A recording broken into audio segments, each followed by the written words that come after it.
Welcome as we return to Athens. Today it's a building dream and we look at the marathon course. Firstly, organisers and builders in Athens are working around the clock to ensure that the 14 new constructions, 8 upgrades and the 3 temporary venues, along with the Olympic Village, are all ready for the summer of 2004. However, they are running on a tight schedule and aim to finish all venues for the Olympic test. The schedule is very tight, but we are confident that we are progressing very rapidly.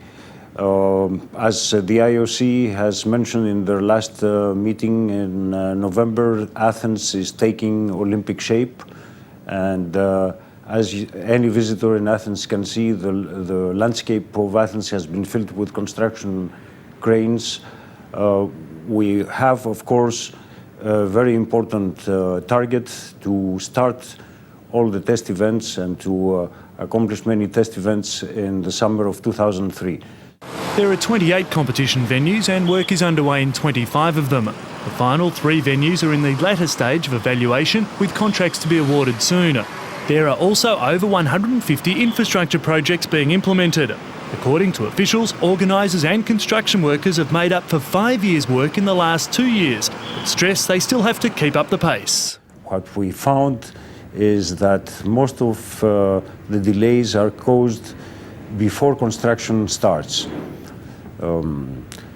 Permits, design studies, technical studies, appeals, tender procedures are all procedures that take very much time.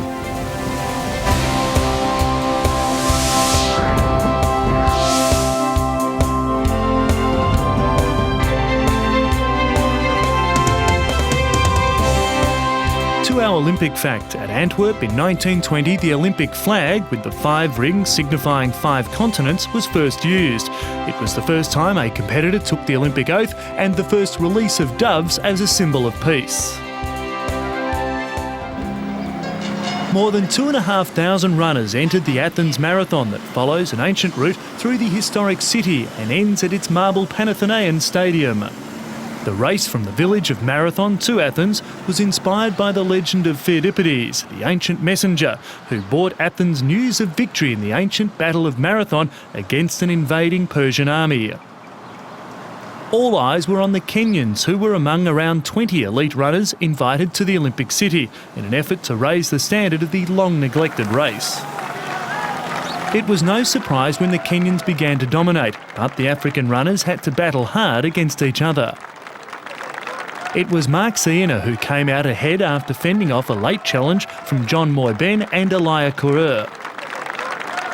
Siena only started running seriously 4 years ago, at the age of 28, when he realised that he could keep up in training with a colleague at Kenyatta University in Nairobi. The colleague was Bernard Lagat, who just happens to be an Olympic bronze medalist over 1,500 metres. Siena finally realised his dream and crossed the line first in 2 hours, 18 minutes and 20 seconds to take his first marathon victory in 8 starts. Moyben finished 25 seconds behind Siena, while Courer was 35 seconds off the pace. Kenyans took the top 5 places in the men's race, but although it was a good result for them, they were surprised to finish so far outside Britain Bill Adcock's 1969 course record of 2 hours 11 minutes and 7 seconds. Siena admitted it was the toughest course he'd ever run, and his fellow countrymen agreed that the downhill on the second part of the course was just as difficult as the uphill on the first part. So those who are planning to run this course in 2004 will have a big challenge ahead of them when they take to the Greek streets in less than 2 years' time. Watch out for more on the Games as we return to Athens.